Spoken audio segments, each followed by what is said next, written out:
कथा श्री गंगा जमुना बाई की। 16वीं शताब्दी में इस देश में मुसलमानों का अत्याचार काफी जोर पर था। उस समय एक मुगल सरदार ने कामवम पर चढ़ाई की और गांवों को खूब लूटा। इस लूट खसोट और भीषण हत्याकांड में गंगा यमुना दो असहाय लड़कियों को भी अपने घर और कुटुंब से हाथ धोना पड़ा। इस समय इनकी अवस्था 9 वर्ष की थी। यह जंगल में भाग छिपी थी, इसी से इनके प्राण बच गए। प्रभु की लीला विचित्र है। जिस समय गंगा यमुना जंगल में अकेली भूख से रो रही थी, उसी समय मनोहर दास नामक कोई ब्राह्मण वहां से निकला। उसे उन बालिकाओं पर दया आई और वह इन्हें मथुरा ले आया। मनोहर दास ने उन दोनों बालिकाओं को नृत्य गान की अच्छी शिक्षा दी और 5 वर्षों में इन्हें इस कला में निपुण कर दिया। अब वह इन्हें जगह जगह नचाकर इनसे पैसे कमाने लगा। गंगा यमुना दोनों अत्यंत सुंदरी थीं, अतः मनोहर दास को खूब धन मिलता, किंतु जिमी प्रति लाभ लोभ अधिकाई। वह इनसे अधिक रुपया कमाना चाहता था, इसीलिए उसने इन्हें बेचने का विचार किया। एक दिन वह आगरे के किसी राजा मान सिंह के यहाँ इनका सौदा भी कराया। सौदा 2-2 हजार रुपयों का हुआ। पाप का फल शीघ्र ही मिल जाता है। मनोहर दास सौदा करके आया और कन्या विक्रय के ही पाप से दूसरे दिन मर गया। मरते समय वह अपना गुप्त धन इन कन्याओं को बता गया। अस्तु, अब तक गंगा यमुना अपने गुण के लिए प्रसिद्ध हो गई थी।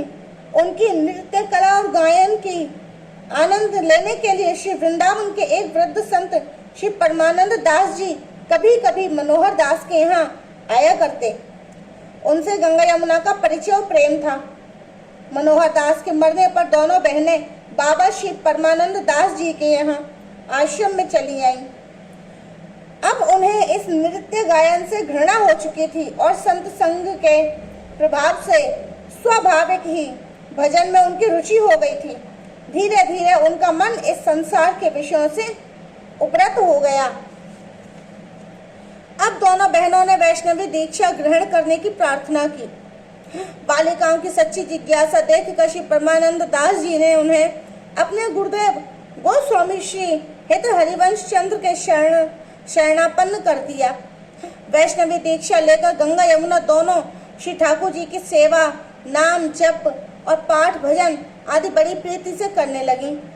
इनके पास जो मनोहर दास जी की संपत्ति थी, उसे साधु संतों की सेवा में लगाने लगी। इससे उन्हें अधिक आनंद मिलता। इस प्रकार कितने ही दिन बीतने के पश्चात उनके जीवन में एक उपद्रव आया। गंगा यमुना के रूप में लावण्य की चर्चा तो सर्वत्र थी ही। मथुरा के हाकिम अजीज बेग ने भी सुनी। उसने जाकर इन्हें देखा भी, तब तो मानो उसकी छाती पर सांप सा लौटने लगा। अजीज बेग ने चुपके से उस दूसरे दिन गंगा यमुना की कुटिया के आसपास घेरा डाल दिया। जब रात्रि के समय उनकी कुटिया पर आया, तब उसने वहां एक सिंह को रखवाली करते हुए पाया।